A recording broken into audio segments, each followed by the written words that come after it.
We all go a little mad sometimes. Be afraid. Be very afraid. They're here.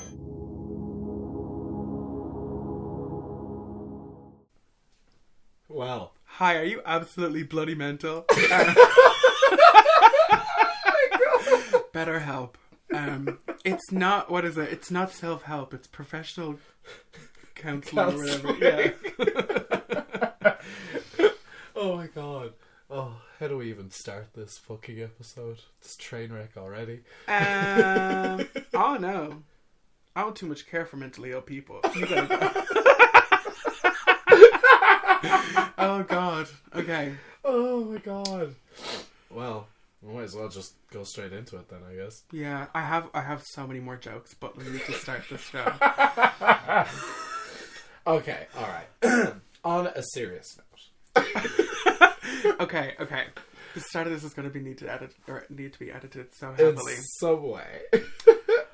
Okay, so y'all, mental health.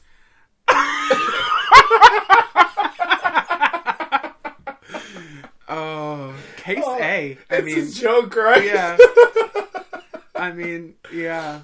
Yeah, okay, listen. On the way here, I was chatting.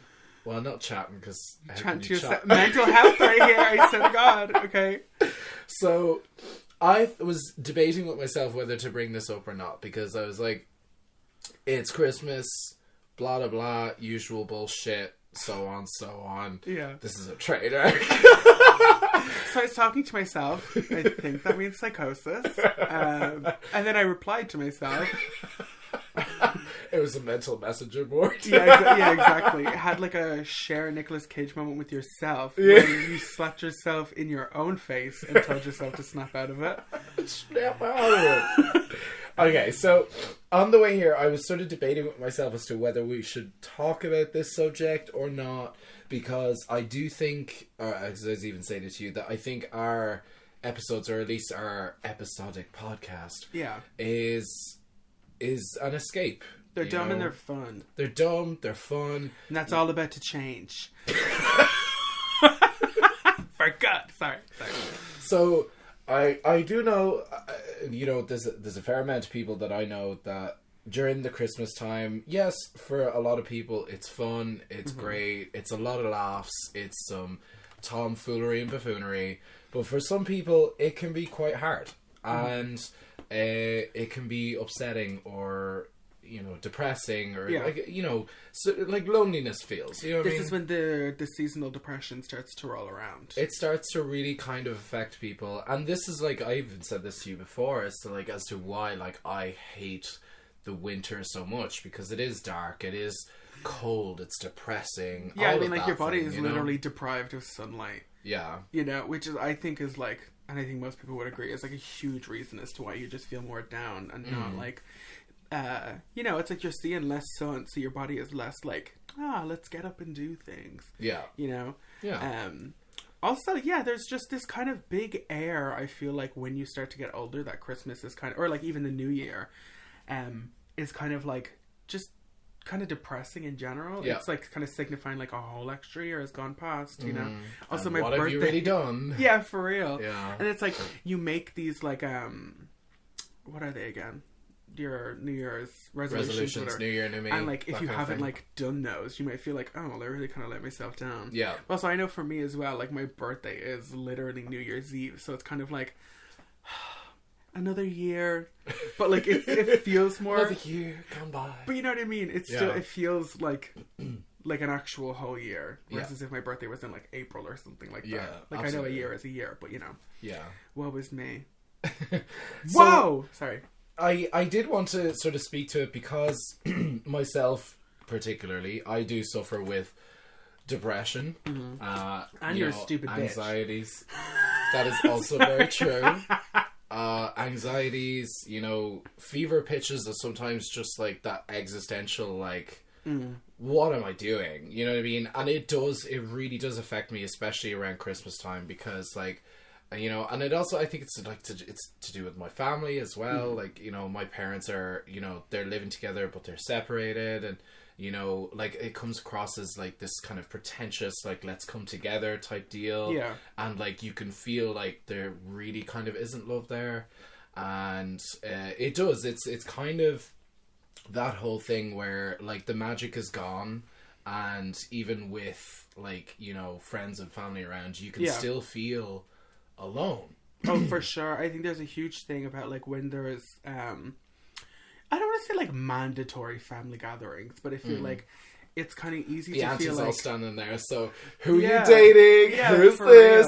Like, I usually kind of hate that. Like, when there's like a huge amount of family around. Yeah. I don't hate it, but it usually makes me feel kind of like... uncomfortable. Wow, everybody around here really is straight as fuck, am I right? But no, there is always some kind of like, I don't know. Yeah, this part of the year just kind of like sucks. It does. Which sucks because I also think that like winter is meant to be the beautiful. exact opposite. Exactly. I feel like I'll get back there though at some point. I'm never gonna have children, but like, because I also feel like a huge part of Christmas is based around children and about like the wonder of Santa. Exactly, like the joy of like believing and like the stories and like the routine, like leaving out cookies and milk and all this kind of stuff.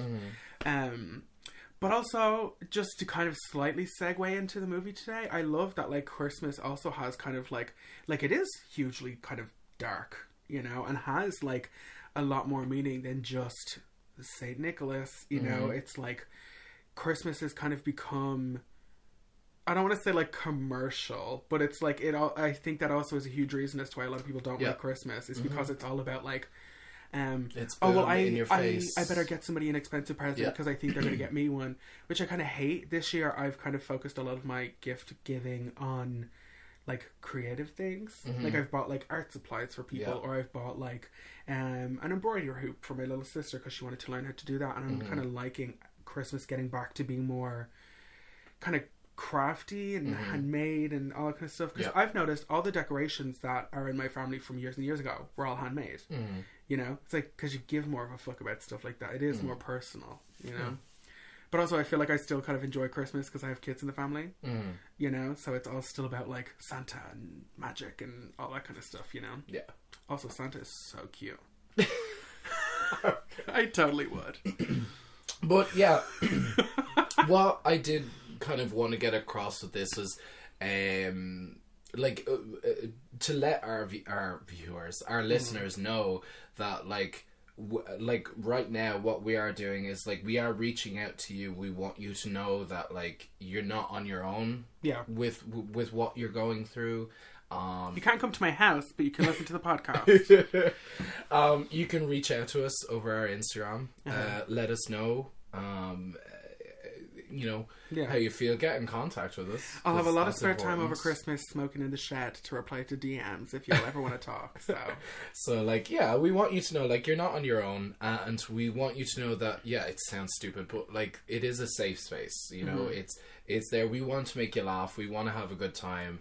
And if you want to just listen to two assholes shite talk a film for the next hour, you are perfectly welcome to, because this is, sometimes you just need a good distraction, you know? Yeah, and I feel like podcasts are kind of perfect for that. That's why I really enjoy podcasts. It's like, I don't think I listen to any podcasts that are less than two people. Do you know what I mean? And I think like, even we've heard in real life, like the feedback from people that listen to us is that they like our chemistry together, because it feels like you're just hanging out with people, but you don't have to like engage. You can kind of just like hang out and just kind of be invisible in a way that is kind of comforting, not in like a nobody gives a shit about you kind of vibe. But yeah, absolutely. And like we are, you know, just as a reminder in case you didn't fucking know, we are the freaks. We are the weirdos. We're the excommunicated of society. We're the shadow of Christmas carolers. We rip them into the fucking sewer drains and eat them. So yeah, if you know, not that if you're feeling lonely or anything like that, but like if you do feel a certain type of way, you do know that we are here. Hence, they're here. They're here for you. He is there. I am here. Yes. So, yeah. Also, happy Christmas, y'all. And no like on a ditch, y'all. Ditch? You just said Happy Christmas in English, my guy. Safe space my ass. Okay, so you people voted for... Krampus. Yes. Directed by Michael Dougherty. Second time that we're talking about this fucker on the pod. I also fully recommended this movie on Halloween as a good like companion piece to Trick or Treat. Yeah. Now it's full circle moment. It is. I also kind of would like to see him do like other like major world holidays, Easter and stuff like that. Because again, like a lot of these have like, but St. Patrick was a slave. You know what I mean? And that's all about like. I think you'll find with most of these holidays they have pagan roots, or kind of have been, I don't want to say like bastardized, but kind of like absorbed into other cultures. You know, it's like Christmas and stuff like that. Like none of that is like originally Christian at all. You know, it's like plenty of major religions, paganism kind of forward, have all of these kind of times a year that we celebrate or do certain rituals and stuff, and then they've kind of been adopted. What is it, like Jesus was born like closer to Easter than he was Christmas, if we're going actually by timeline, you know? But then there's like, and then we sort of pick up after around his mid-30s. Yeah, exactly, you know? And then Jesus did nothing for 22 years or whatever the fuck. I think he was an awkward kid, smoking and drinking all day. Was Jesus a little stoner or what? Chubby, a Jew frog. I was gonna say, did Jesus have a bat mitzvah? Here or I am. Rather. I actually was having a conversation the other day. Speaking of Jesus, no, Mr. Jesus not here. Bye, have a really good time. Mr. Superman no home. Yeah. I don't know. Jesus probably would have been like, I feel like a little bit pretentious. Of course. If he wasn't, then he wouldn't be a man god. Give me a Rolly. I'm the son of God.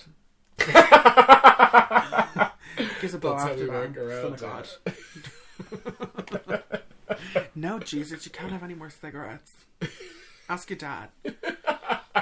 Well, speaking of Christmas and its giving, we are doing a great kind of thing this month. You guys get to pick every single week, except for the last one. Because it's my birthday and a special anniversary. Spoilers. Spoiler. If you know, you know. If you know, you know. Yeah. But yeah, you will get to choose each week, so we'll give you two. Normally, you only get one a month. Calendar of sorts. Yes, exactly. Pick a one and have a good laugh. Listen to it out. Yeah. Yeah. It's going to be fun. We have some fun titles down the works.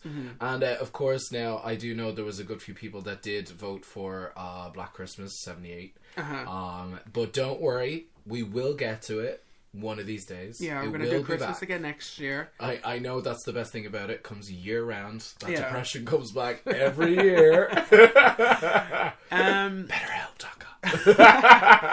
Yeah, so that was my option, was Black Christmas, but I also I kind of struggled with like, do I do Black Christmas 74, which actually I thought it was earlier. I thought it was like 72 or like 70 on the dot, because it does have that kind of grain. I was about to say the grain. The grain. Like everything is brown. Yeah, you know, it's like everything is shag carpeting and stuff. But then I was like, or do I do 2006, which I feel is actually like a way more fun movie than the original Black Christmas, you know? But it's just such a shameless plug. It's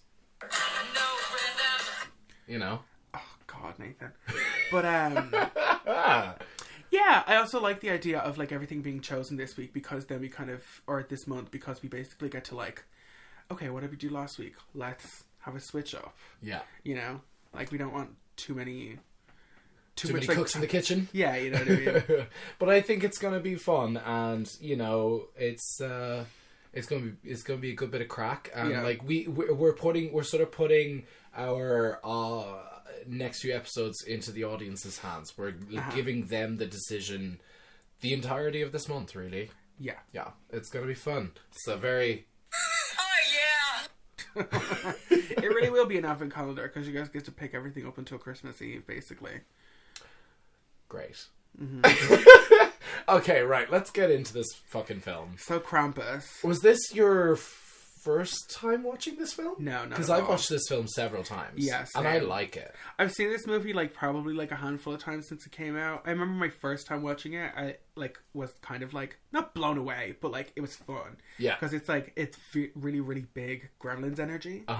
You know, but watching it again, I kind of. This is not a spoiler as to like of my opinion because I still really like this movie. I wish it had been like more camp or less camp. Right. Does that make sense? Yeah. Like either more straightforward horror or more kind of wink wink nudge nudge kind of in the vein of like a Gremlins or even kind of a Gremlins 2. Yeah. But like, yeah, no, I had a really good time. Like the cast is great, the story is great, and the visuals are the best part of this. I think like pretty much most of the things here are done practically. Oh yeah. And they look great. Except for one thing that bothers me is the face of Krampus when we finally see I it. actually have something about that. Yeah. But I'll get to I was going to say, we'll get to that at the end. So, the reason why you mentioned obviously that you would like to have gone either like full camp or like or full darker horror. and gorier and shit like that. They actually, the studios had a problem when Michael Dougherty was like going around to like try and sell this film to companies and stuff. They were all looking at it going like, no, it's a seasonal film. Like seasonal films are really hard to sell to companies because they're such either they're super hit and they're tied to like one super specific time. Exactly. You know? And like it's hard to kind of sell that as a year-round thing. Yeah. So the only thing about it was once Legendary Pictures picked it up, they had one rule. They were like, we need to keep it PG-13. That was the only way that Michael Dougherty could get the film because he went everywhere. Yeah. And ironically, there's one scene in it where Aunt Viv fucking loved that bitch. Is this at the window? No. It's a scene. So like they had this sort of monotony. Michael Dougherty sort of fought back the decision. The scene where she's like, "Come on, kids! I gotta show you how to make peppermint schnapps." Yeah. And the mouth breather, I call him. Oh, that little kid. He's drinking the schnapps. So the studio tried to get that scene cut. And because, like, they were like, oh, it's underage drinking, blah, blah, blah. Yeah. And America has, like, a harder stance. But, yeah, that's exactly. Michael Dougherty fought back. None of them are murders. They're all captures. They're all kind of, like, captures and like James on the kill count. Like, that wasn't a kill count. It was a capture count. Like, it was different, but yeah. They basically, Dougherty fought back and was like, yeah, but, like, kids are literally getting swallowed into a vaginal maw. Like, can you, like, my favorite creature in this movie, by the way. Yeah. So let's have a talk about these opening credits. I fucking loved these opening credits. I thought they were hilarious. I was like, this is the truth of Christmas. This is what it is. Yeah, like, this is so fucking real, bro. See, it's weird. I think I'm one of those freaks that really enjoys Christmas shopping. Also because I tend to get it all done in one day.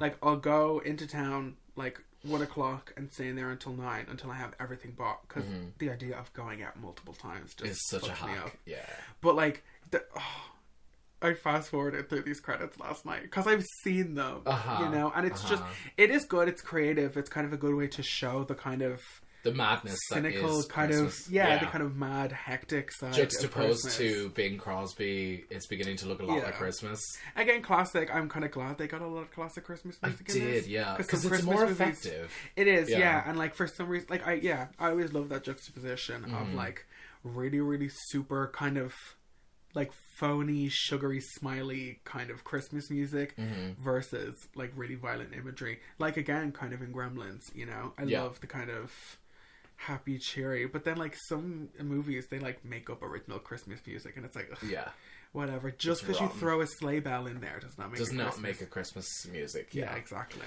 I love the juxtaposition of that music with like kids literally like, you know, rocking back and forth, crying on the floor, like people fighting over teddy bears. It's like Black Friday. It's like a Black Friday thing. And amongst all of this is this play that the young kid Max and his parents are like in, and he's playing like a reindeer or something. And it's like like the manger scene play that you did every year when you were younger in Skull and Full that traumatized you because you're wearing a fucking tea towel on your head and a fake beard. I was gonna say, can you imagine? I literally was one of the three wise men. I was one of the three wise men as well. I loved it though. The outfit was kind of fierce. There was like flowery golden to crowns, it. You know, and jewels and shit. I brought murder. Like, murder.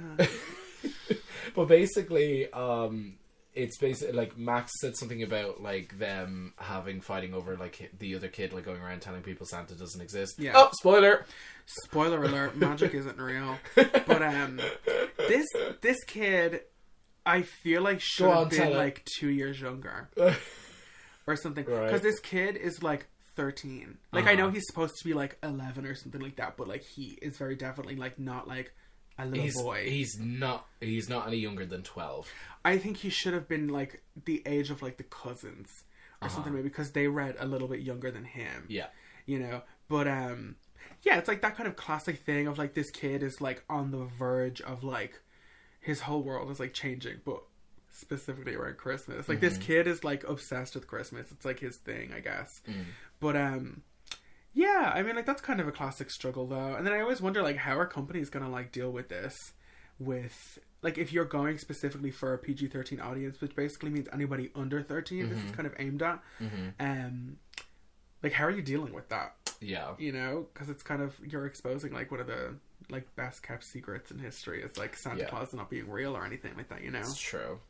I thought it was really, I don't know if you noticed it when the credits for directed by Michael Dougherty showed up. I don't know if you noticed like all the pagan symbols around his name. I thought that was hilarious. Like there's pentagrams, there's the sort of like one line up and this and there's some around Celtic things as there well is. on Krampus. On Krampus has like jewelry. Yeah, I was gonna say, I noticed there's the kind of the forgive me, but like the kind of Celtic, like the tri-swirl. Yeah, it's like a triangle made up of 3 swirls. But it's I meant to noticed represent that, like the galaxy or something like that. Yeah, because us Celts, we were the OG astronomers. It's true. But it's great just noticing little things like that. Like these are kind of the creatures in this are ones, especially them being practical, are ones that I would love to like get up close to and kind of like examine and like see all the little like touches and all the little things, you know. Like I said, like the Jack in the Box in this movie is fucking great. Yeah, it's so creepy. Yeah. So like this family dynamic that they have is, it's 1 in a million. Yeah. All right. It works, and on so many different levels. Yeah. You know, you have the drunk aunt. You have the annoying cousins. Our very mother, non-binary cousins. Screw you! Dad does not wish we were boys. But then we have our mother, Toni Collette. Yes. Oh my God. Deep friend of the pod. Don't you raise your voice at me, you little shit. I am your mother, Toni Collette. Again, I love her in movies like this, because this is kind of like pre-Hereditary, which I feel like is going to be, like, that's going to be the movie she's associated with now until she dies. Like, that's her movie now. Yeah. But, I kind of, would have known her from things like this and like Little Miss Sunshine and the Fright Night remake. Toni Collette, we love you. We love you. But yeah, I would have known her for kind of things like this, kind of black humor, black comedy. But also, I always get a really weird read on her age. Like this is no shade to Toni Collette. Like I literally love her, but in my mind, I'm always like, what fucking age is she supposed to be? Like in these movies, you know? Because she's kind of. I'd usually always say between 35 and 40. Which skews kind of young, because I wonder how old Toni Collette actually is. She's Australian. I'm not a liar. I'm with Muriel. Oh no, I didn't come here to fuck spiders. I didn't come here to fuck spiders. Alright, so the other kind of like strange kind of thing. Who is the guy that plays the dad? Adam Scott. Who looks like a human cat. He's so weird looking. I just think he's in like it's not Parks and Rec. No, it's not. He was in Little Evil and on Step Netflix, Brothers. And Step Brothers. He's and the he was also other brother in Step Brothers. The like servant in Hellraiser. Hellraiser 4, yeah, his first role. Yeah. with such a wig. Yeah. But like I always thought he was kind of cute looking, but like watching this I'm like, he's got such weird features. Like his eyes are really big and kind of cat-like, and then like he's got like a tiny little mouth, so he looks kind of like his dad was a cat or something like that. Like it just looks kind of odd.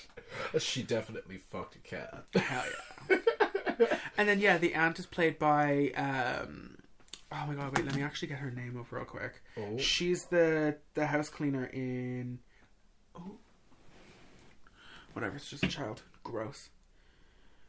She's the the maid in 2.5 Men, Bertha or whatever.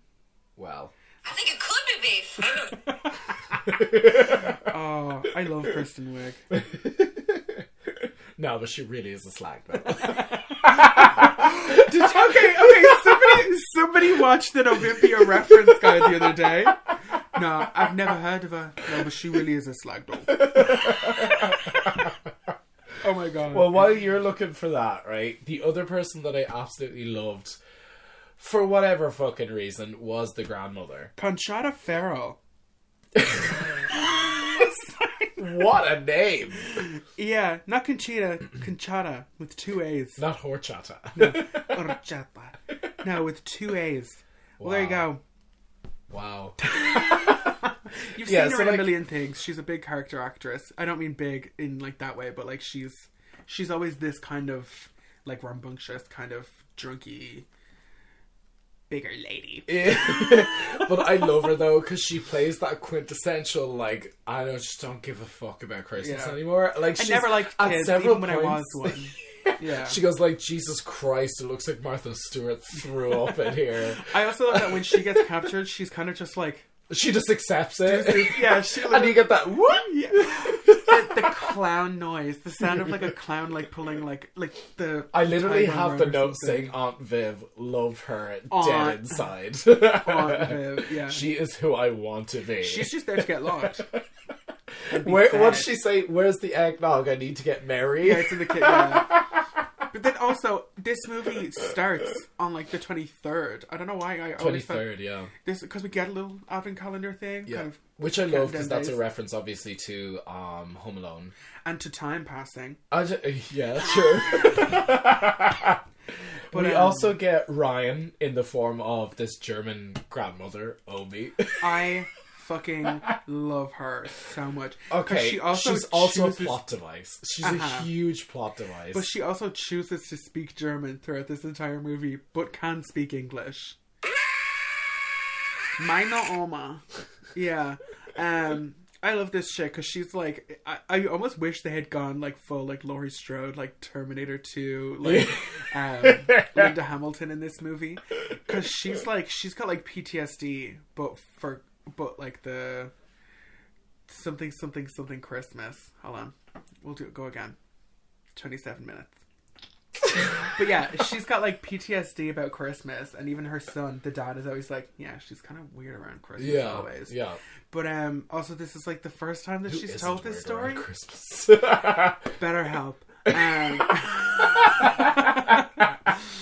But like, yeah, the implications of this movie are kind of like big to me because I'm like this to me like does take place in the same universe as Trick or Treat. Yes. Where like myth and all that kind of stuff is true. Because all of this kind of everybody in this neighborhood dies because this little kid Max, like his like holiday spirit is like broken, and the same thing kind of happened to her, and we'll learn about that like a little bit further on in the movie, which I almost would have liked a whole movie in that animation style and like in the past, like her story played out like this. Yeah. Because it seemed a little bit more like there's actually a short violent somewhere with that which is also very kind of in line for the director. Like a lot of his things have these little kind of pocket like vignettes in them. Like Trick or Treat started out as a little animated short. You know. Well, speaking of which, I mean, in the movie, Max does share like his quote unquote Halloween stash, so like the candy that he collected on Halloween, and inside you can see the lollipop. Yeah, the little lollipop. That Sam has. My god, that Sam has. Yeah, so it definitely is that. It is. It so is. But Omi, like originally, like her character was cast as was deaf in the first draft of the script. Huh? Excuse me, now. We're here for the mentally ill, not the deaf. They can't hear us. So. But as opposed to German, but they switched it in part for the cultural connection, obviously, to Krampus. The two genders, deaf or German. You better stop. Never.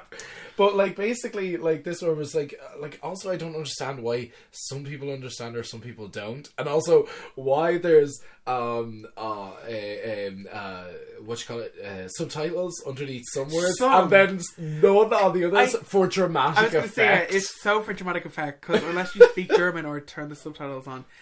you're just not going to know what she's saying. Yeah. But, like, her son isn't fluent in German, but the grandson is. Yeah. I don't fucking get it. But also, And she can't he speak replies English to her in English. in English. Yeah. But also, like, she can fully speak English. Yeah. Like, the auntie is fully like, I fucking knew it. She's speaking English. But, like, it's more convenient for you to speak the language everybody is speaking if you can't speak that language. Yeah. What the fuck, Omi? Get it together. But actually, this movie kind of got me in Christmas spirit from watching stuff, because when all the power goes out, Yeah. are we just going to kind of skip past all the, like, formalities of, like, family being family? Well, I've got some fun stuff to talk about. I don't mean, like, let's skip past the whole first third, but I mean, like, are we going to go through, like, each character? Because, like, okay. I think like having it, because it provides context. For Okay. Well, Yeah. anyway, No, yeah, just like, because there's certain things that I did notice that I was like looking up, like as I was thinking, because I'm like a super fucking mythos nerd like Yeah. that. Well, basically, like the glimpse, you know, the way there was a Christmas Carol playing on the TV, that was thing. Basically, it's foreshadowing like what happens to the film's end, which is if you don't change your ways, bad shit's gonna happen to you. And that's exactly what this says, why A Christmas Carol was playing on the TV. And then also, like, just as the camera pans out with the Christmas Carol in the movie theaters, there are so many, like, German snacks on the table. Like, it was unbelievable, the US, like, you know, like, an Austrian, sorry, It's I like should be very clear on that. pretzels and, like, bunt cakes Yeah, and all it that kind of has shit. that. Now Ryan would probably like castrate me with how I'm saying these names, but Vanille Kipferl, Linzer Kuchen, Christmas Stuhlenbread. That has helps just establish like the family's rich Austrian background. You and, sound like this Rose from Golden Girls right there. At Flegelhugen. You know? Also, the daughter is banging a guy that's like got a fucking bong. That's Yeah, in the just shape like of a so snowman. this is my seasonal, like, $300 glass Right. blown fucking snowman bong. Jesus Christ. That is some You dedication. smoke man. out of a chocolate Santa like everybody else this time. Everybody knows Halloween we smoke out of gourds and then we say gorgeous. Oh And my then god. and we smoke out of I don't know, what the fuck is, like, what kind of seasonal fruit do we have for Christmas? We smoke out of like the carcass of a turkey. I'm gonna do that this year. You guys just watch. Oh my god, I want that as a video. Yeah, man, I I managed want to a smoke video out of a of you, guitar like, before. sticking a goddamn piece of hose into the vagina of a turkey. Hell yeah. And then lighten it on its head. Did you say turkey? Fully traumatized PTSD over here. That's the event. Yeah, That's the event Obi doesn't speak of. It's not Krampus. PTSD, but the T stands for turkey. Post-turkey stress. I love it.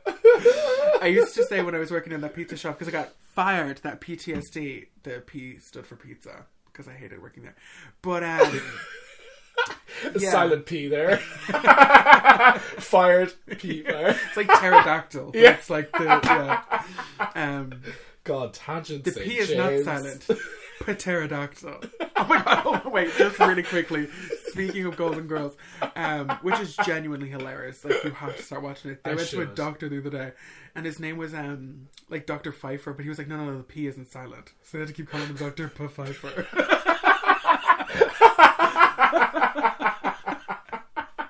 Okay.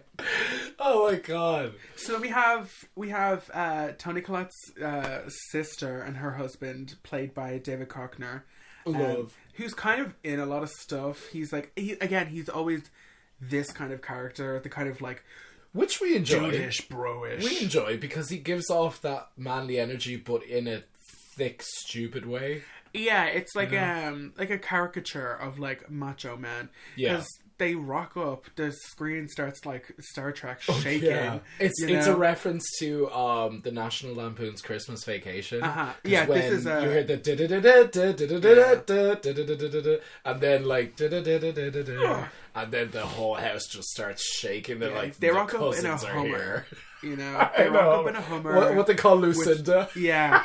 There's like shotguns in the back. There's Shotgun two little wedding. dykey chicks in the back too.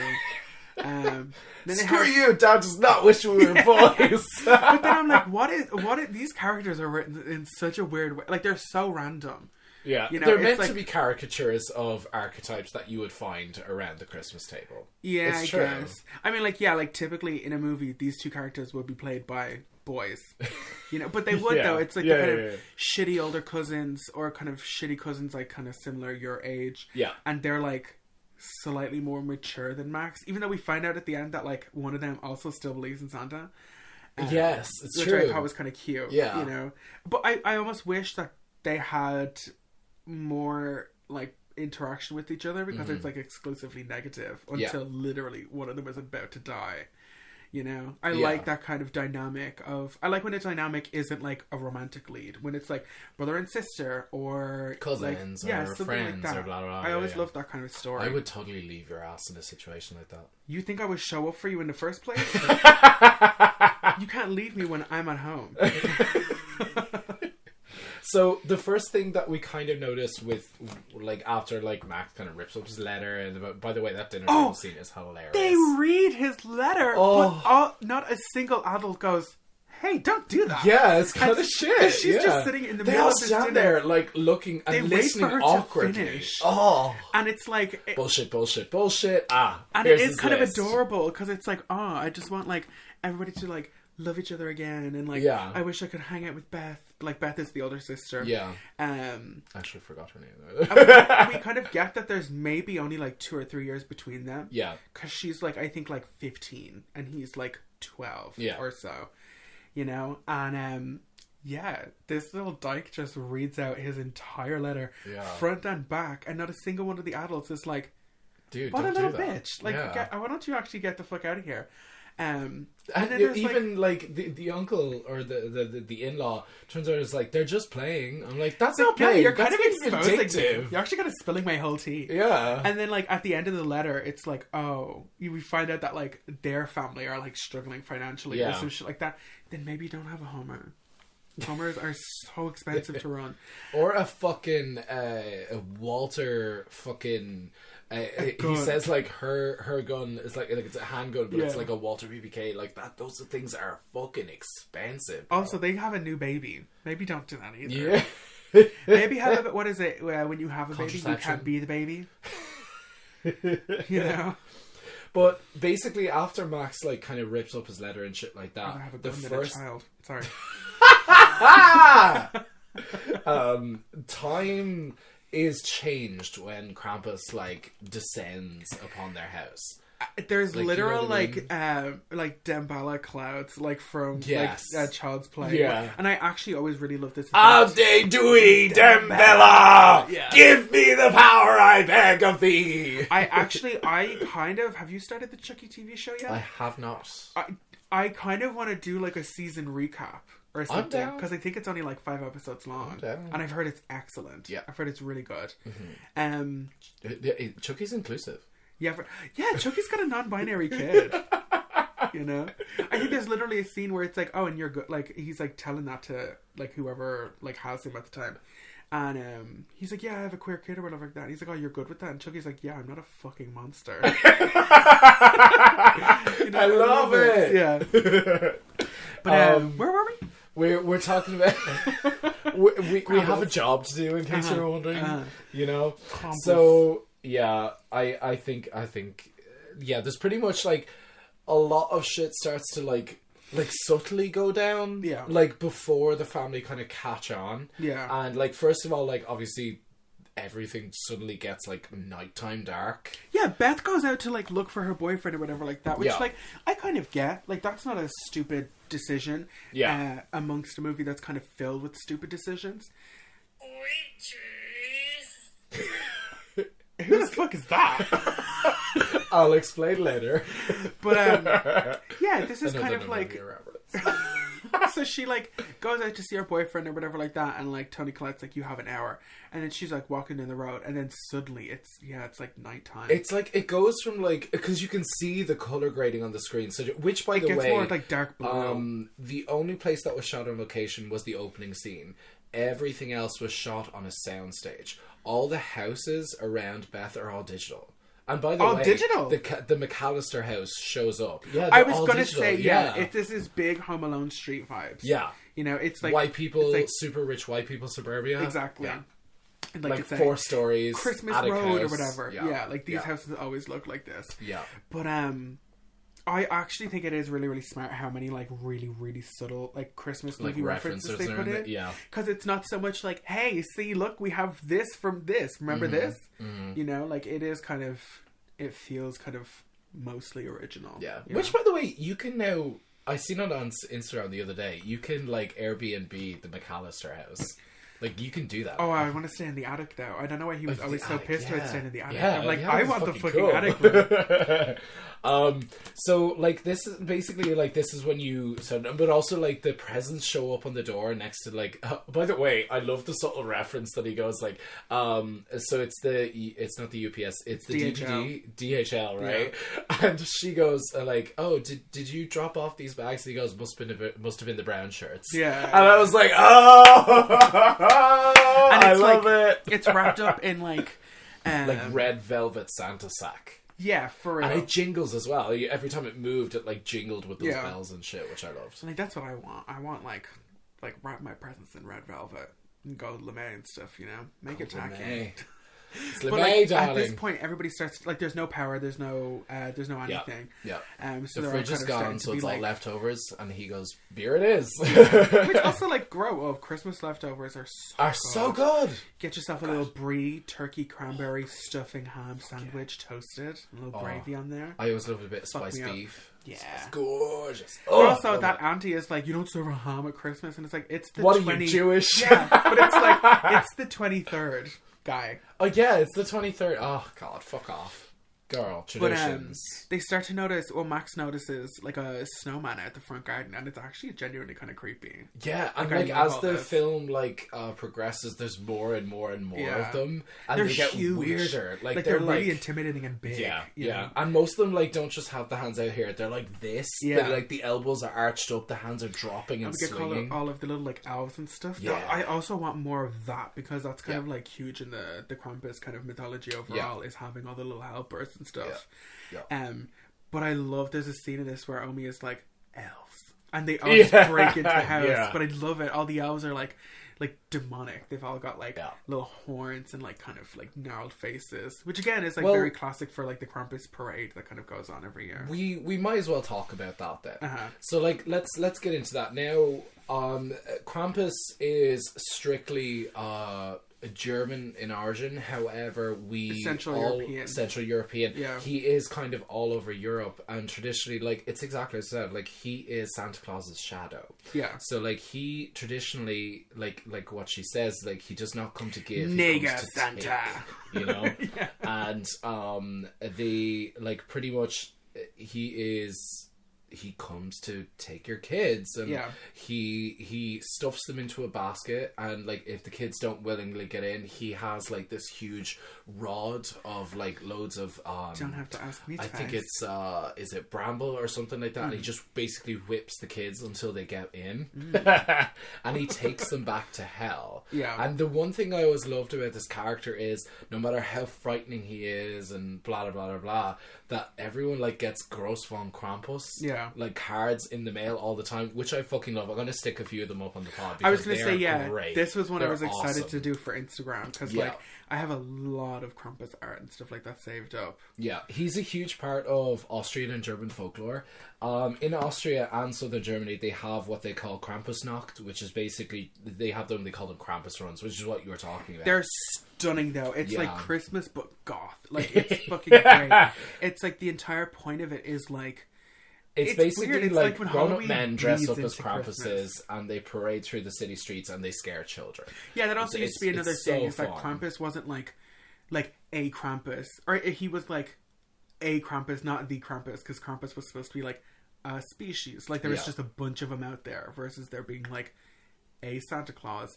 But Yeah, we'll definitely get into more of that kind of like mythos and stuff like that on the Instagram this week. Because like, Yeah. if we were to sit here and talk about like, Oh, we talk about it forever. German folklore and all that kind of stuff, we'd be here forever. There's usually always a mountain in there somewhere. Yeah, some kind of goat-headed, some kind of horned creature, which again is huge in paganism. It's always been there. Yeah, and then fucking Christians had to come along and turn him into the devil or Why don't you whatnot. just make your own shit up?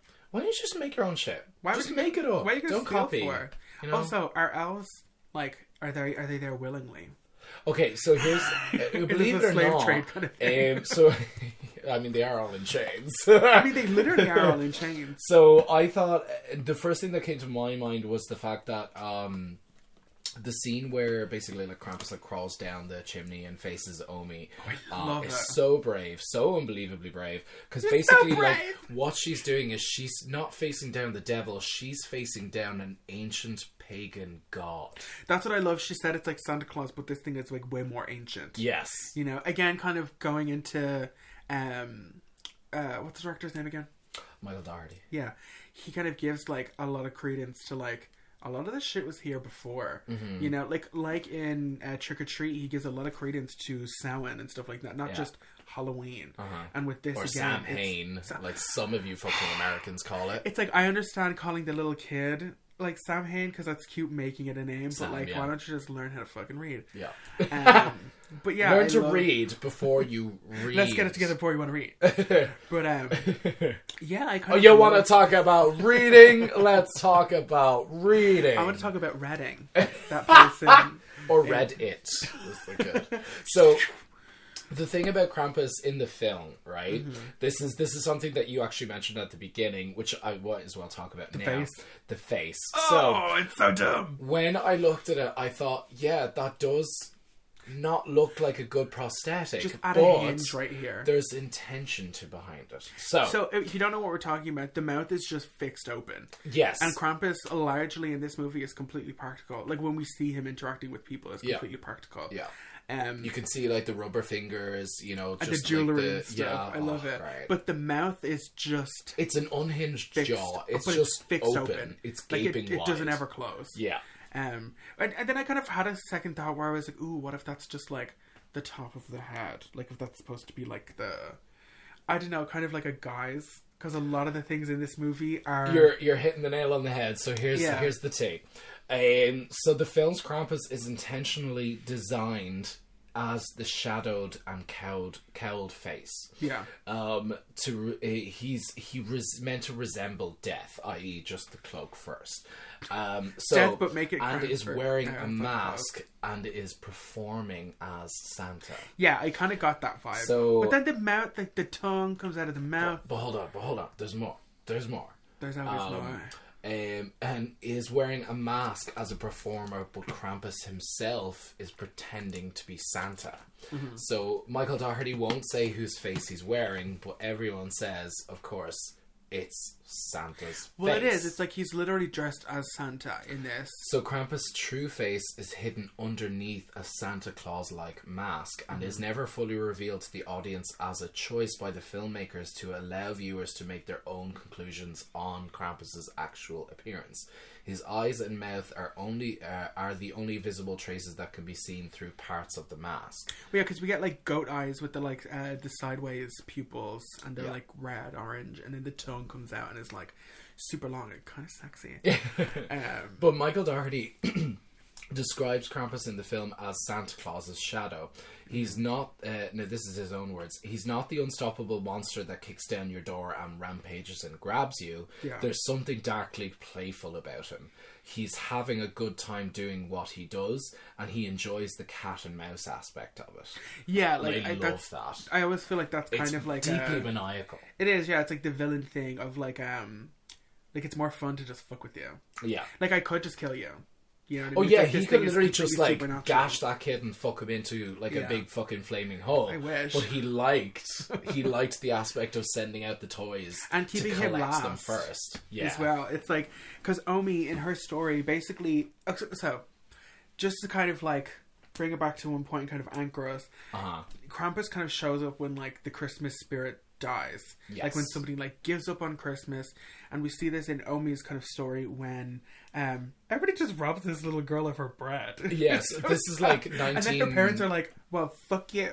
Yes, so she's a kid, I would say about like, what, 6, 7? So this would have been like 19...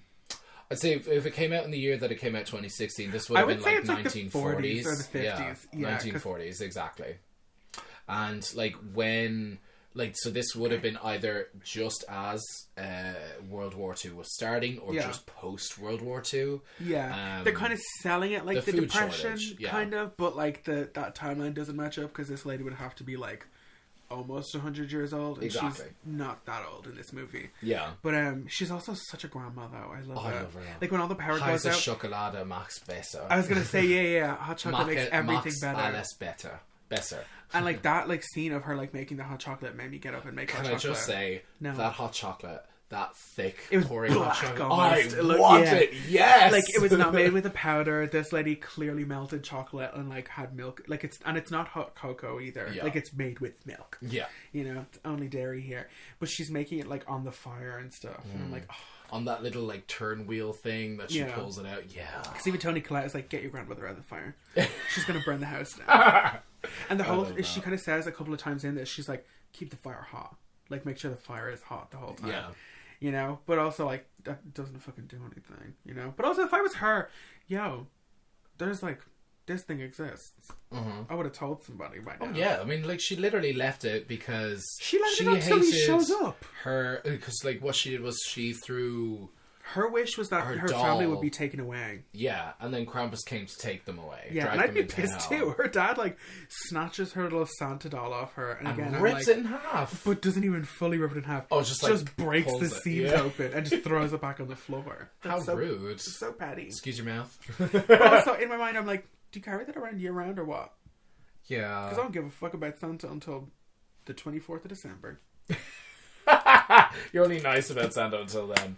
So, like, of course, like, obviously the Krampus's, like, final design was sort of heavily distilled from, like, various postcards and, like, illustrations of the creature over the years. And yeah, like, he's got a very definite silhouette. Yeah. They kind he's, of... like, covered in fur. They kind of vary from regular demon Baphomet. Imagine to kind of Pan, but a lot hairier and a long red tongue. Yeah. And chains. And with kind of... wicker basket on his back. With, like... Snatching kids. With, like, not like ram horns, but, like... what are they called again? Not like an ocelot, but they're like they're those ones that horns. Come out like that. They're like they're huge. And now in this one, they kind of like they sort of like they go from the all front the way back. Yeah, like the design for this movie is just stunning. The production design really did hit the nail on the head. And I kind of want to point out one scene in particular is Beth's capture. I thought was so Loved good. It. That I was would so almost effective. love it as a short. Yeah, you know. It's like she's walking down the street and then she just sees this huge thing. And Krampus is huge in this. Yeah. Krampus is massive. She sees at him least across. 10 feet tall. Yeah, for sure. And we never actually get to see him stand fully up. Because he's always kind of like... hunched over. Narrowed over. Yeah. But she sees him on the roof. I imagine him just like... He's so ancient that he's bowed over with age. Yeah, like he's very, very thin. But he's got this like huge cloak on. Just think about like... Yeah, it's like Santa, but like... as a demon. Yeah, because, like, essentially, like, what Krampus is he comes in the guise of Santa Claus. Like, I always imagined, like, Krampus like a negative image of Santa first, and then he saw Santa, and he was like, ooh, I like that. Yeah. Let me just throw on a red thing. And he was like, so, like, he comes in the guise of another to, like, almost... entice you in, and then he's just... It's like It's like Pennywise. Like, the clown is there, and then... that's it. You know what I mean? There actually is kind of Pennywise energy a little bit to like I'm gonna like get you with what you want kind of thing. Yeah. But the scene with Beth, she's on her way over. This is kind of when everything goes down, when everything starts to get kind of up Shit's Creek without a paddle. Yeah. Yeah. But she looks over and she sees this huge thing on the roof, and then he just launches himself from one roof to the other. And but I'm like... sprints. He sprints across the running roofs. From... Oh, I was like, oh my god, this looks so fucking cool. Yeah. Like, it's just like a cool scene. Yeah. And then he like leaves her alone, like quote unquote. Again, this is the kind of fucking with her part. And then... the cat and mouse game.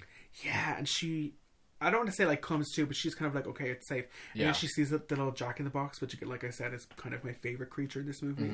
And it just starts to tick by and open, and we don't quite get to see what's in We it. just get the eyes. Just a the portion eyes. of this little porcelain mask. It's so creepy. Also, possible reference to the Gremlins poster, the little box with the little creatures starting to poke out.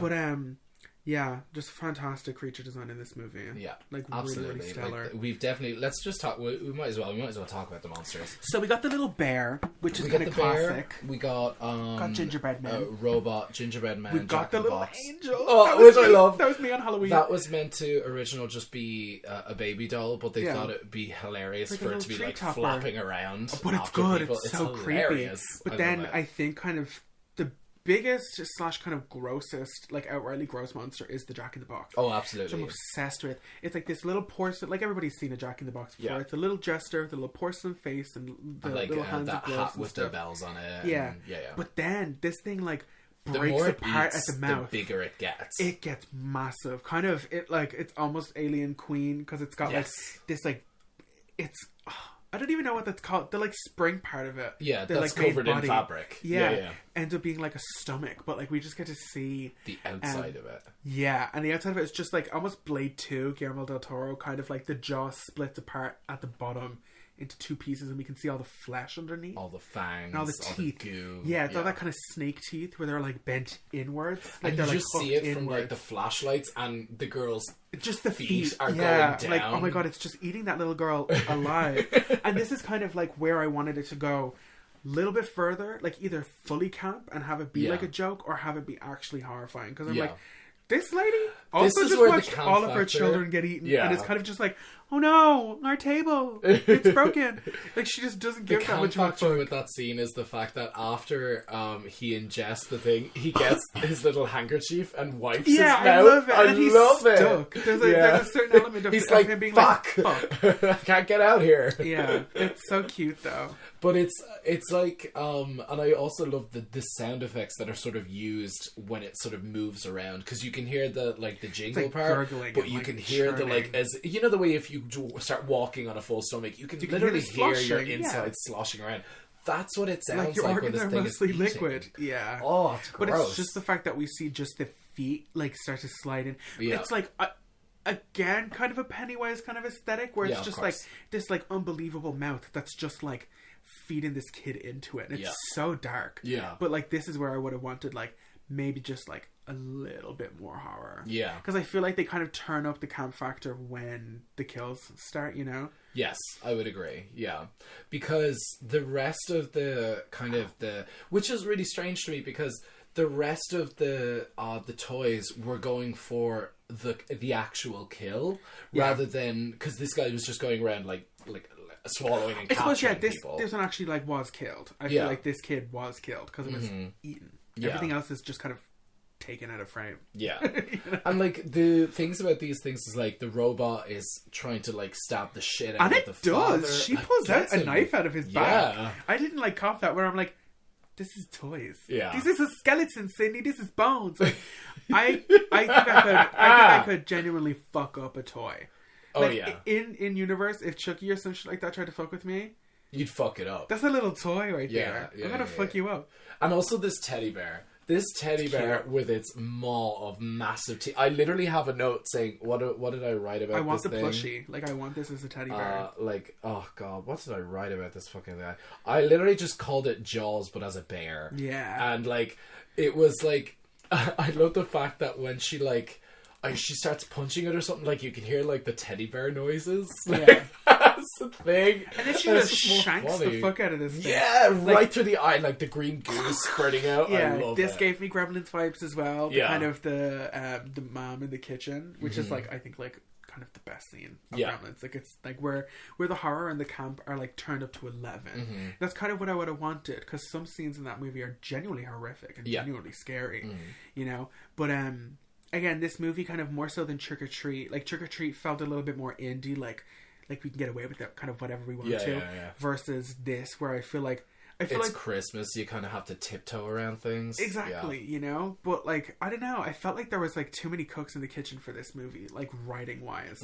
because I feel like some people were trying to pull it in one direction really, really far, and then other people were trying to pull it in the other, really far. So I think tonally, it kind of ends up getting a little lost in the soup. Yeah, a little muddy, but like, just push it a little bit further. Yeah. You know? Yeah. It is fucked up, though, that people are still afraid to make a Christmas movie. Because, true. Like, that, I think that kind of still stands. Well, I mean, fucking Ireland has separated church from state. Why the fuck can't we do that with movies? For real, though. Also, where are the rest of the Irish horror movies? I want more of that shit. Yeah, let's do that more. I think it was like a Silent Night, Deadly Night. Let's do that for the month after. Irish horror movies. Yeah. There's a good few. I can think of like 5. Like good. Off the top there of you my go. head. It's a whole yeah. one. But I think it was like Silent Night, Deadly Night, where they tried to make. As long as it's not Leprechaun. They're so fun though. That's one of the only series that like goes to space where I'm like, yeah, I kind of enjoy that. Why can't a leprechaun go to space? Leprechauns Why the in fuck space. not? Yeah, no, it's good. But yeah, I just want more. Great. The last one I really love the fact is Toni Collette battling a little ceramic angel. Yeah. I fucking love just this. Getting fucked it's up. Hilarious. Also, this hereditary. This angel is fucking her up, really bro. And the entrance of the angel is so cool because they look up and they see it and it just like it like has an entrance. It's she has a reveal. Yeah, she like throws the wings and it's creepy. Yeah, like I love the look that it's like still porcelain, but it's got like flesh eyes. Of, like the I thought of Hereditary for real. Well, not of Hereditary, but she gets pulled up the to the Bride of Chucky. Again. I literally looked at it and totally I saw like Bride Tiffany. of Chucky. I or saw even, Tiffany. Glenn Glenda. Oh my god! The big eyes and yeah, stuff like yeah, that. But yeah, Toni Collette is just getting. She's getting getting warmed by this fucking little ceramic angel. It's but it's hilarious. kind of effective though. But I'm so not used to seeing Toni Collette being like, I don't know. I don't want to say weak, but like I'm so not used to seeing her not like fighting back in some way, shape, or form. Yeah. I do think like her getting strung up was hilarious because like I just saw wet water. That's all I could think of. Tony's in the rafters again. Somebody get her for real though. Oh my god. But I just think, like, I saw the scene, like, before, and I thought it was hilarious, but I watched it again, because it's literally just so funny, right? Because how, the angel, like, wraps the like, Christmas lights, the Christmas tree lights around her neck, and, like, reefs her up into the rafters. She is that being angel bummed. just, like, jumps over and drops. I was gonna say, also, all the creatures in this, don't, like, gravity doesn't apply to them. Yeah. Because there's a scene where the little fat kid, little Augustus Gloop, who I actually think is kind of adorable. He looks like a little cherub because he's got, like, a tiny little mouth. But his lips, like, point, like, straight up. And he's like... If I had my way with plastic surgery, my lips would look like this. And they do now. That's what her fucking face looks like now. But, yeah, like, there's a couple of scenes where, like, the gingerbread men in particular are kind of just... flying. They're kind of just you know, like they manage to wrap up this little kid, or just one manages to wrap up this little kid and pull him up the fucking pull him up the thing. That's actually meant to be a reference to a German folklore of a kid who would go around, because it's a meat hook, it's not like a thing for like chain. fishing. It's a meat hook, and he wraps it around. So the thing is based off of a German legend of a child who would go around, and because they would put meat onto the fire to cook it, he would go down the chimney with the meat hook and hook the I'm not a word of a lie, you can look this up, it's true, look up the receipts, it's true. Okay. Fine. While we're on the set of talking about the gingerbread men, which are hilarious, by the way. They're cute. So funny. The speeches, the laughs, the nail gun. The two of the gingerbread men are actually voiced by Seth Green and Justin Roiland. I actually heard that the other day. Hilarious. It was so funny. I just imagined the little mini Seth Green and Justin Roiland like standing there. Which is so funny that the idea that it's like, Seth, can you come in here and do like a couple of lines for this gingerbread man, and they like barely even talk. Yeah. You know? It's like what is that, like Howie Mandel voiced Gizmo, and it's like Gizmo doesn't even really talk in that movie either. Like just random little like voice cameos. I loved it. But I feel like these gingerbread men are as close to gremlins as we're going to get in this movie. Yeah. Just kind of like little creatures that are kind of like genuinely maniacal. They're like shit. Yeah. Also gives me big Army of Darkness vibes. Like with the miniature Ash, you know. But they're just going to town at David Koechner with this nail gun or whatever like that. And the first like shot that he gets off them is like 4 nails in the back of the leg. I love it. So he's just fucked. And he already got fucked up outside by like I don't know what it is because it's snow monster. Under the ground Yeah, snow so monster. this is the thing I was concerned. I thought it was the Jack in the Box at Same. first, but then I was like, no, Just because that of, like, the doesn't make motion of it. sense. Yeah. Yeah. Also, they add like the most generic monster noise on top of it. It's like ah! Yeah. Oh, which, by the way, speaking of generic noises, they make when the teddy bear gets shot in the face and gets thrown down the stairs of the attic, the Wilhelm scream. It makes the Wilhelm scream. for a little bear. In case you don't know what the Wilhelm scream, this is it. Oh, is it? Wow. Yeah. That one. It's cute, but yeah, I also love the way that like the auntie, like not the like Toni Collette's sister, not her auntie. Yeah. The way she just turns into Rambo all of a sudden. I love it. Sees She one of her fucks kids. up the toys. Yeah, with an act. I'm like, okay, it would not be that. Like, I know it's a movie, but Yeah. like, I'm like, you can't just cook Christmas lights like that with an axe. No, yeah, There's no you tension can't. behind it. That would have just choked her more. Yeah. You know. So she goes past and she just like fucks up this robot, and then she like fucks up the angel. Oh yeah, there's a robot. And then she just like stabs the like, that also doesn't appear again in the movie, I don't think. I think all of these other ones are kind of like featured more prominently. Yeah. But yeah, the way she just like fucks up this bear and then just like She's Linda. Linda's just, like, her name. Linda, listen. But then she just like grabs this bear and just kind of like tosses it over Oh, the she's side. in Fargo. That's where I seen her before, which I love. You ever watch Fargo? Fargo's No, great. I think loved she's it. also on like SNL or something like that because I've seen her She was in things Prison before. Break. What did she break? But yeah, she literally just like Prison. grabs this thing and she's then like in Halloween Town. who? It's not Marnie. Now, hold on now. It's not Marnie. They replaced that actress. That girl's name is like Michelle something. They replaced that actress in the third movie or like in the fourth movie and just never address it. They replaced her with Sarah Paxton, and everybody's like, hey, remember from what is it, Darcy's Wildlife? Yeah. Oh my yeah. god, that was such a good show. But, they like replaced the She was fuck in out of her. Candyman? Hell, which one? And she was in Pet Cemetery? Hey, is it Ellie? No, it can't be. No. Hold on, wait. We're gonna take like a little. No, hold on. We're gonna take a little moment. In what Pet Cemetery though? The OG one. She's in the 90s, Candyman. Yeah. You're fucking Yeah. lying. No. Open your purse. You're fucking lying. Hold on, wait. We literally need to take like a 2-minute like break. Hold on, from we're this, literally 'cause just like searching. This is bullshit. It's now. kind of blowing my mind, and I Look, almost don't believe it. Like, so you look her up, Alison Tallman, and Alison Tallman comes up with these. She's in Prison Break. She's in the other weird Krampus movie. Another weird Candyman, Krampus movie. Pet Cemetery. As who? I Who don't is know. this woman? Hold on, wait. It also just says. What the actual fuck? It just says. Oh wait, go back to it, please. Excuse me. It also just says, oh, "I'd like to have it now, please." Just Linda. First name Linda, second name also Linda. Okay, this is actually kind of blowing my mind. Yeah. What the fuck? Who is she? Who is this woman? So let's talk about them elves. Dem elves. Dem though. elves, though. Okay, She's so kind of a slag, though. no, but she really is a slag though. So She is in another Krampus movie. how dare she cheat on our Krampus with this? Oh my god, but who is she? Who is this woman? She was in Flowers. Oh, she was in the 2014. She was in Cruel Intentions 2, which is very, very, very bad. And also a bunch of like, I feel like this can't be right because a bunch of these are like Bollywood movies. Bang Milka Bang. What the fuck? Well, now that we are climaxing, I'm still just should as we say? confused. Who is this woman? Now that we are climaxing, shall we say? I'm still looking up who the fuck she was in Krampus. Okay, Okay, yeah, Maybe yeah. she was the dog. I don't fucking know. The first thing I wanted to note was the snow was made from shredded up diapers. Diapers have, yeah. Have you ever, like, opened a diaper and poured water into it? Yeah.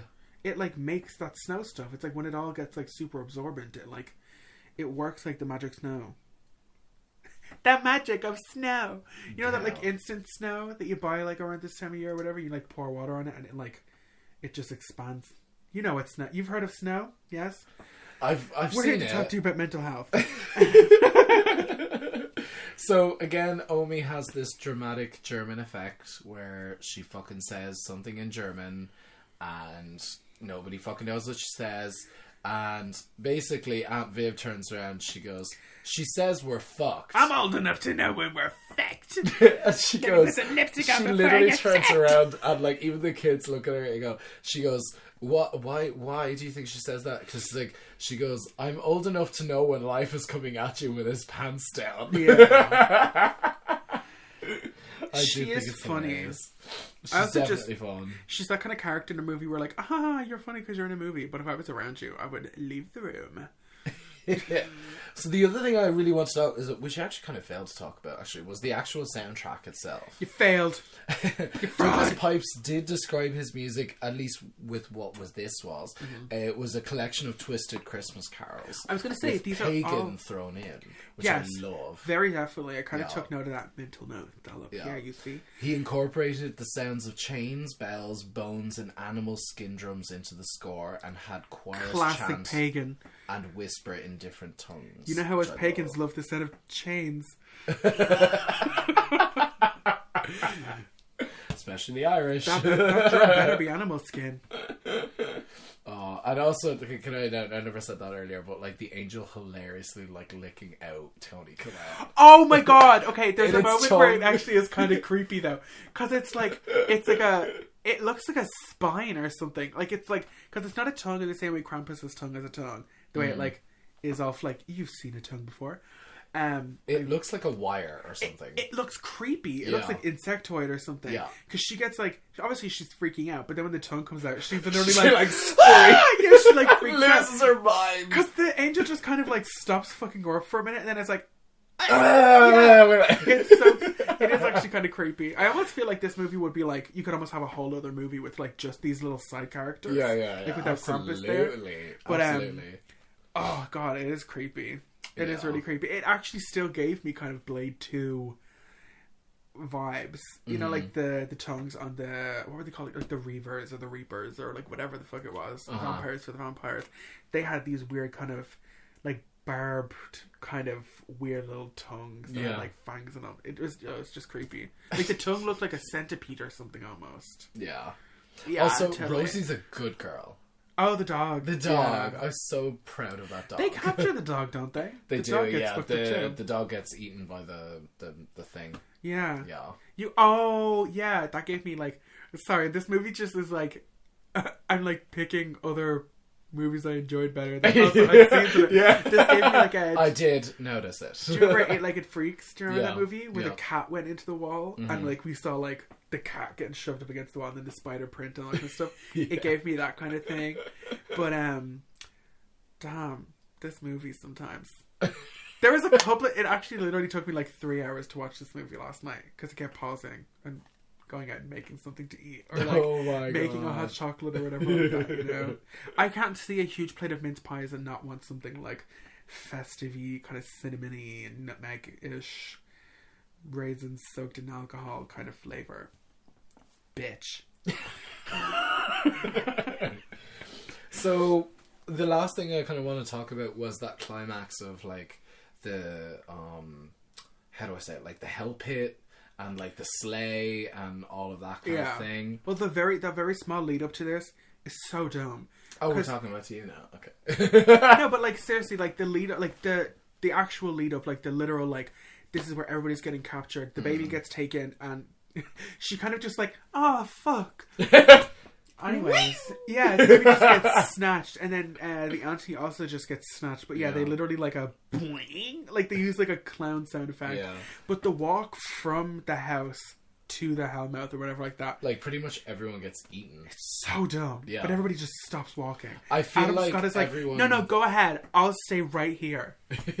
I feel like everyone, or at least the writers, were like, fuck, there's still like 5 people. Everybody's still here. Like, we still need to like kill them off or make them disappear. And Yeah. I feel like the snake thing or whatever it was that was evil underneath snow, the spooky snow was like the scapegoat. You know what I mean? Yeah, just make them all disappear. Yeah, Because yeah. they literally kill, like, quote unquote kill. They literally, like, disappear, like, 4 people in this scene.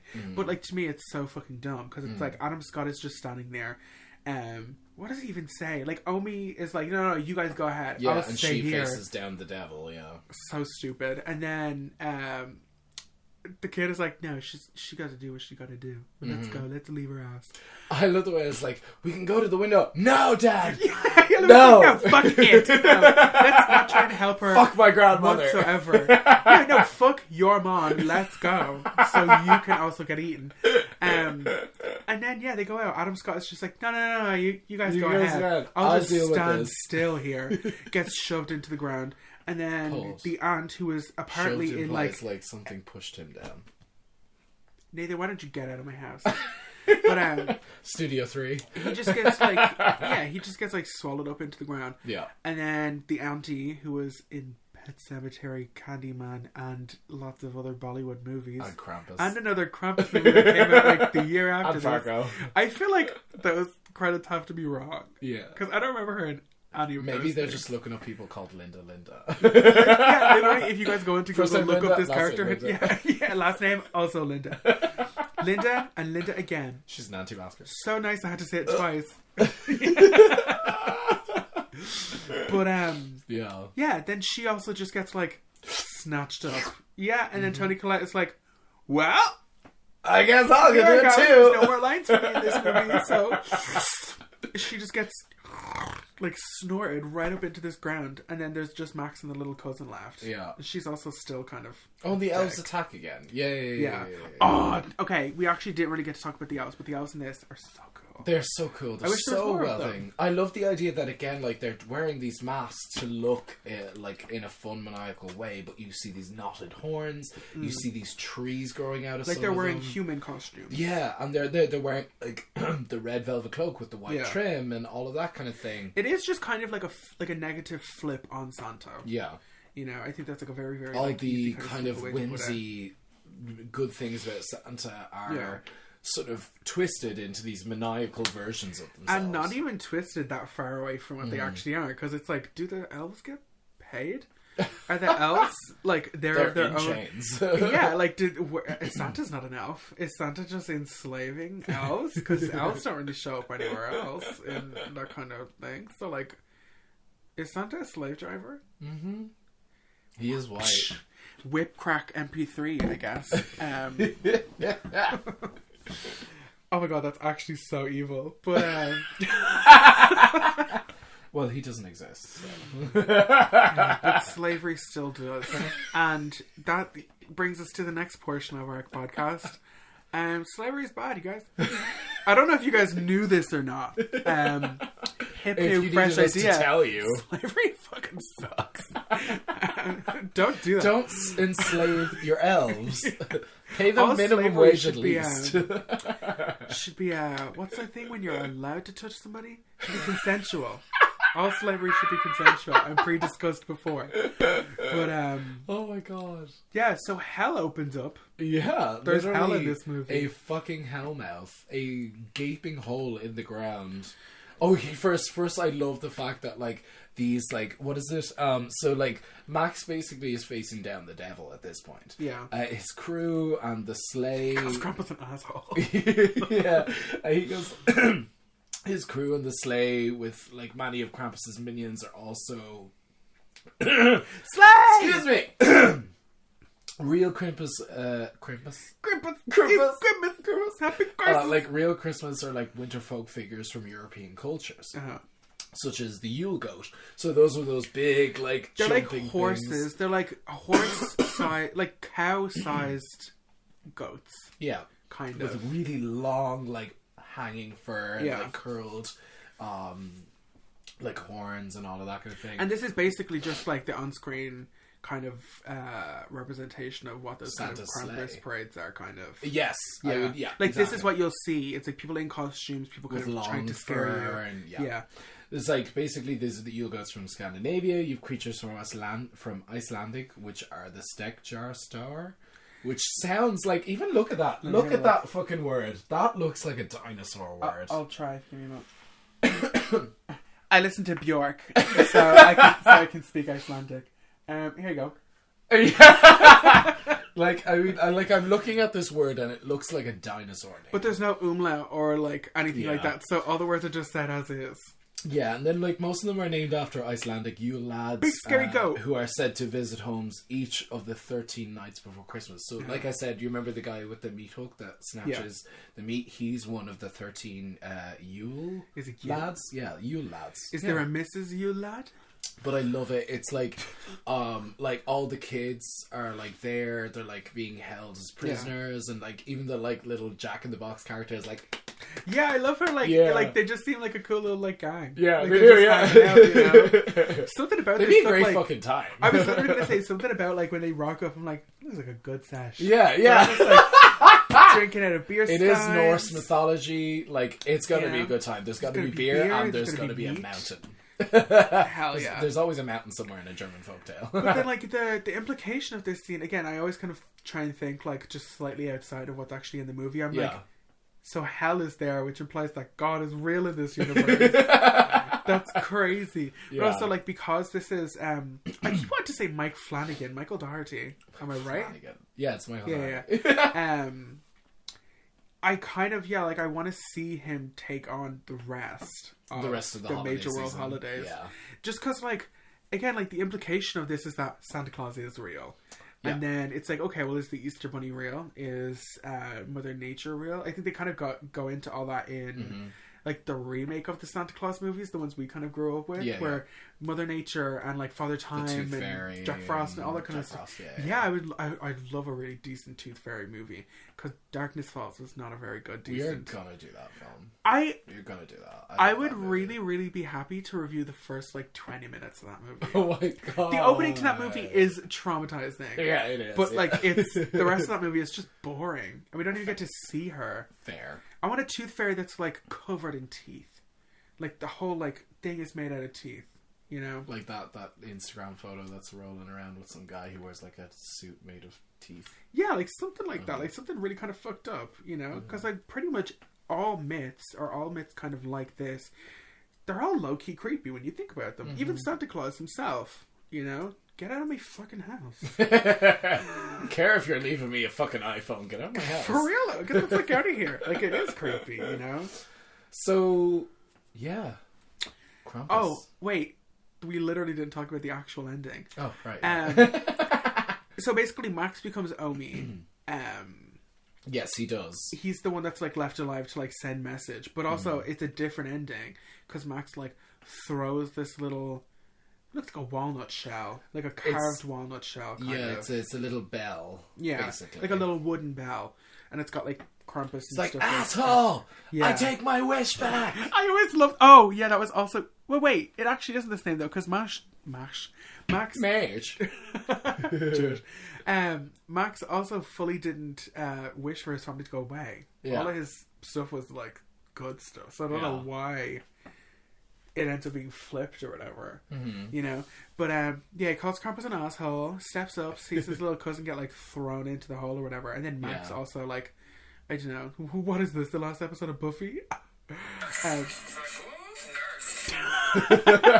Just jumps into this hellmouth or whatever, and then wakes up and it's Christmas Day, but come to find out it's actually like a dun dun dun kind of ending. Yeah. Where you find out that they're just living in a snow globe. Yeah. So there's two reasons for this ending. The first one was that he wanted it to be like ambiguous as to what's going on. So the first thing was like, well, they're fucked. They're never going to get free Yeah. They're stuck, doomed to repeat Christmas Day again and again and again as their own personal hell. Fucking hell! Can you imagine? The other one was that it's literally like they've been turned into a snow globe, so Krampus can just watch them and keep an eye on them to make sure that the kid makes good on his word, basically. Yeah. So like, it's not that he's imprisoned them; he's just keeping an eye on them.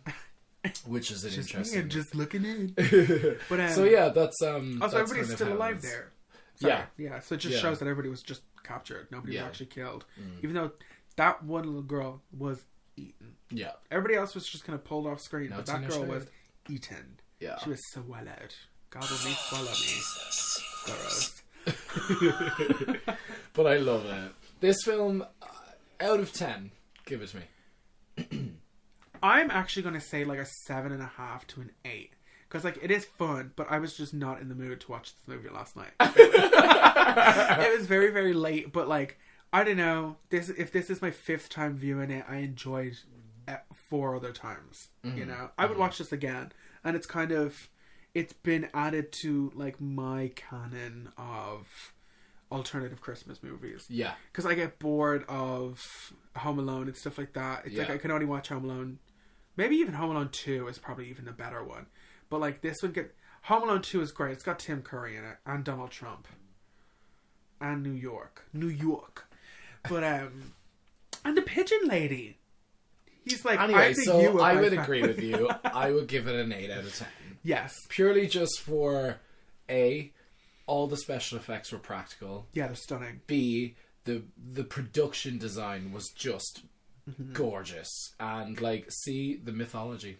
I was going to say, yeah, as well, this it. kind of, like, obviously Krampus has been around for a long time, but I feel like this movie kind of catapulted Krampus as, like, into the mainstream. Yeah, as, like, a recognizable kind of horror figure, you know? Which, again, I'm like, this is why we need more movies like this. Because, like, you don't need to invent something new. There's, like, literally thousands of years worth of fucking terrifying monsters for you to like make movies out of. Absolutely. And just to show they're already there. They're already like effective. You know, it's like they've stayed this scary for this long. You know? Yeah. But yeah, this could have been a 10 if there was blood. I think if there was blood. Yeah, I think if it was gorier, it might have gotten like even a 9 out of me. Because again, that's the original problem. Again, just to bring it back to Gremlins real quick, is like Gremlins was pitched by Steven Spielberg and stuff and Chris Columbus as a straight up horror movie, and they were like, "No, we can't really do that." But like, why don't you just do that? You know, I saw like Steven Spielberg, you fucking fed a little boy to a shark, and we saw piles of that blood. Yeah, you know, I think again, like people just in Hollywood, there is just like big sacrilege against kind of twisting Christmas specifically, into something kind of dark and evil. But like again, it's the darkest time of the year. It's spooky out, you know. Better help. All right. So, well, yeah, that's it, I guess. Yeah, Christmas fucking sucks sometimes a little bit. Makes so much more sense why people like drink and stuff like that on Christmas. Like, I'm not a big drinker at all, but like when it comes to like... Totally understandable. Yeah, because now I don't like live in a house with kids anymore and stuff like that. So like, when I'm awake... We're going to Irish up this coffee. Okay? We're going to Irish up this cereal. Going to pour some whiskey on the ham. I'm just drinking whiskey. Red wine all the way through the day. Mulled wine, 2 bits. By the way, mulled wine, I love it too. Warm but, or no? Well, hot, fucking boiling hot. It's got to be, warm. Cinnamon stick in there. Yes. Yeah, orange rind. With an orange cube or like a fucking a good curl of that skin. Yeah. And flick the little oils in there. I fucking love mulled wine. Oh, but like you don't realise how drunk you get. Because it's sweet. And it's so just sweet. Tastes kind of... And also like you only drink about that much and then you have another one. And then you have another one. And then another one. You're drinking out of like a little sherry glass or something like that. Oh, just classy. Just classy. My drink of choice this year is going to be gin, though. Mulled wine is going to be mine. I'm gonna remember that from the workhouses made us sleep. Where's that eggnog? I need to get merry. Oh, I actually love eggnog though. I've never tasted it. It's just custard. Like it's just like custard that you drink, but it's alcoholic and it's like spiced. It's like it's so good. But also like the process of making it is kind of gross because you literally have to like it's like just tempering eggs. Okay. Never mind. Oh, but it's so... Do you like custard? I'll just get ready-made.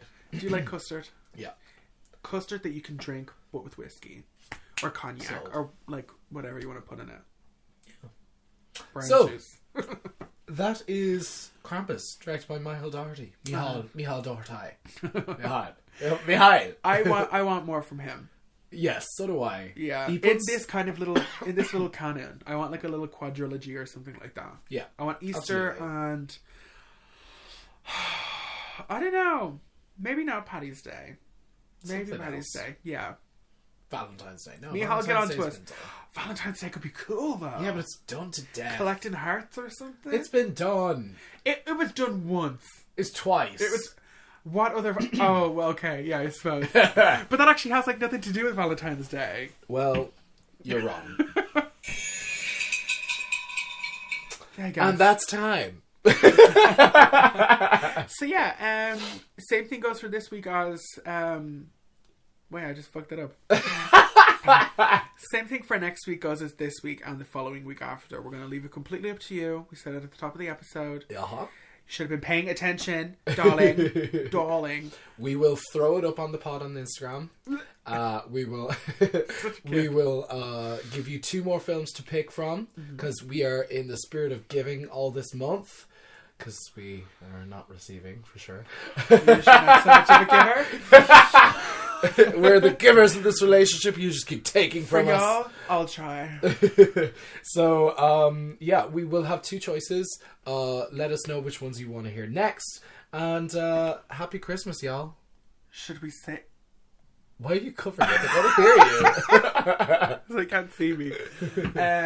Yeah, fuck it. We'll do it live. It'll be on the Insta. It'll be fun.